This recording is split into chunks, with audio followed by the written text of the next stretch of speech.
So, what if the way most of us were taught to pray is, well, just plain wrong? We're about to dive into a really powerful method of prayer that, according to our source, might have been hidden on purpose. And this isn't just some new trick, it's a total shift in how you talk to the universe. Right out of the gate, our source hits us with this pretty provocative claim. This technique was supposedly kept secret to stop people from being controlled. Now that's a big statement, right? It suggests that this way of praying isn't just about asking for stuff. It's about tapping into a level of personal power that makes you truly sovereign. So let's unpack that.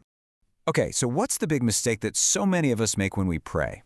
Well, our source points to a really common mindset, and they give it a name that kind of says it all: the vending machine God. Does this sound at all familiar? Please, God, I really need this. Please just fix this one problem for me. We're basically pleading, right? We're treating the universe like it's some cosmic vending machine. The real issue with this, though, is that it all starts from a place of lack. We're laser focused on what we don't have, which just reinforces that feeling of being separate from the very thing we want. So let's look at these two mindsets side by side. On one hand, you've got the old way, where you're talking at the universe, just broadcasting everything that's missing from your life. But then, on the other hand, there's this new way, where you're in a conversation with the universe, and it all starts from gratitude. This is the whole ballgame right here.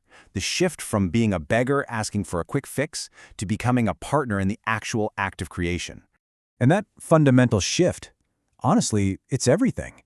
It's the difference between being a passive person asking for handouts and becoming an active partner with the universe, what our source calls a co-creator. So what does it even mean to be a co-creator? Well, it's a really profound shift in what you're asking for. You move from just wanting things from the universe to wanting to be an instrument for the universe. A channel for love, for beauty, for creativity. You're not just a passive receiver anymore. You're an active part of the whole creative process. This piece of ancient wisdom is basically the engine that makes this whole technique run. You don't beg for something you're lacking. Instead, you speak of it, and this is the important part, you feel it as if it has already happened. You are literally giving thanks for a reality that you are actively calling into being. All right, so that's the big picture. But how do we actually put this into practice?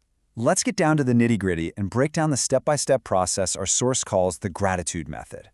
So the process is actually pretty simple, but it's really profound. First, you just connect to that heartfelt feeling inside of you. Then, you talk to that creative force. Call it God, the universe, whatever works for you. The name isn't what's important, it's the energy. Now, step 3 is absolutely crucial. You give thanks in the present tense. Why?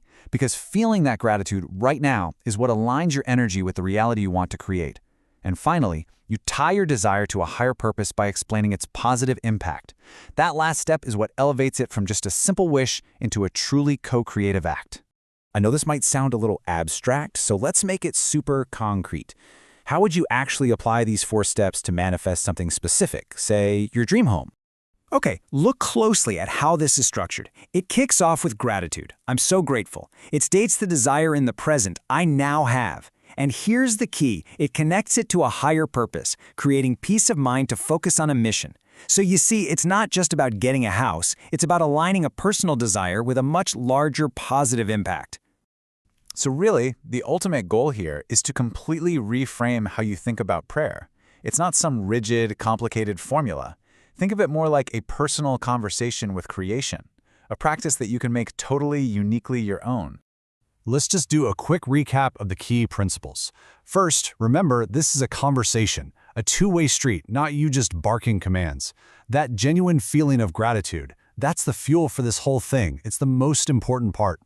The energy is what truly matters. And always, always, always frame what you want in the present tense as if it's already a done deal before you wrap up your conversation with a heartfelt thank you.